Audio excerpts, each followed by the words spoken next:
Humarap na si Vice President Sara Duterte sa House Appropriations Panel para depensahan ang higit 900 billion pesos na budget ng kanyang opisina para sa 2026. Nasa linya ng telepono mula sa Batasang Pambansa si Marian Enriquez. Marian, sino ba ang kasama ng bise ngayon sa budget hearing at anong nangyari dyan?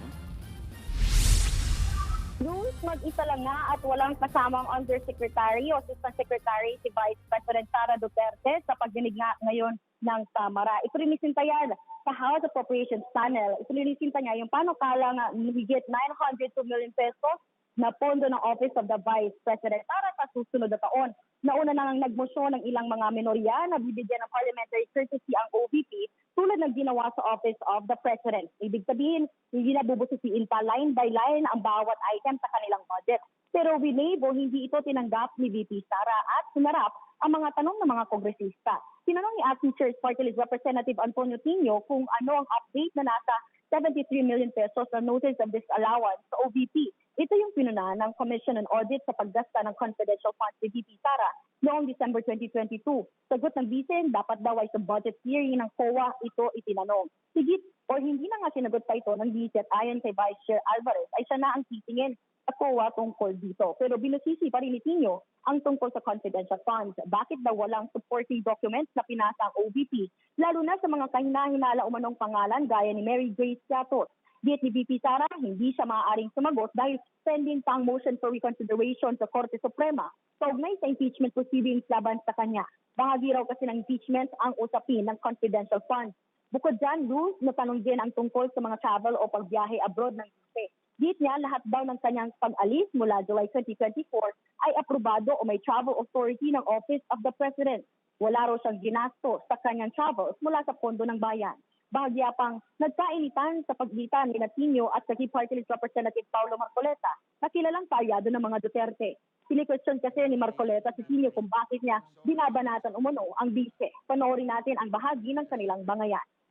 Magkano po ang ginastos ng opisina at staff? Kasi totoo po, wala daw ginastos ang Vice Presidente. Bakit po natin binabanatan?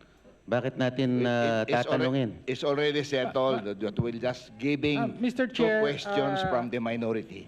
Okay? Mr. Chair, hindi po, 5 minutes each. Wala pong Opo. binabanatan But dito. Mr. Chair, may we withdraw request for the a comment. suspension of Session the... suspended.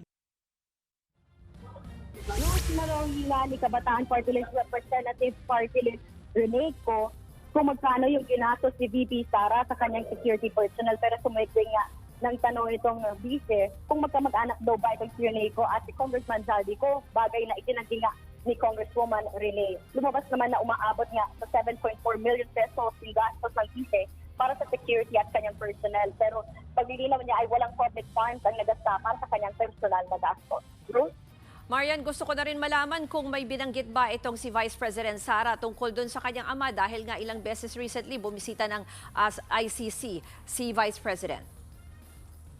Ruth, ayon nga kay Vice President Sara Duterte, noong Friday last week, huli niyang nakausap ang dating Pangulo, si Pangulong Rodrigo Duterte. At okay naman daw itong si STRRD. Kwento nga niya, nakapag-usap daw sila tungkol sa mga latest sa politika, sa flood control projects, at naging sa love life ng dating Pangulo. Pero nung matanong na nga, yung detalye tungkol dito ay hindi na nagbigay pa ng tungkol o iba pang impormasyon ang Vice. At sinabi rin niya nung matanong natin kung ano ba yung tingin niya doon sa pahayag o claims itong legal counsel nga ni Duterte na si Attorney Kaufman dahil doon sa cognitive deficiency umano at hindi raw or unfit to stand for trial. Ito si dati Pangulong Rodrigo Duterte. Sabi niya, tingnan na lang daw kung ano yung magiging tingin ng mga eksperto tungkol dito. Yan muna ang latest. Balik sa'yo, Ruth.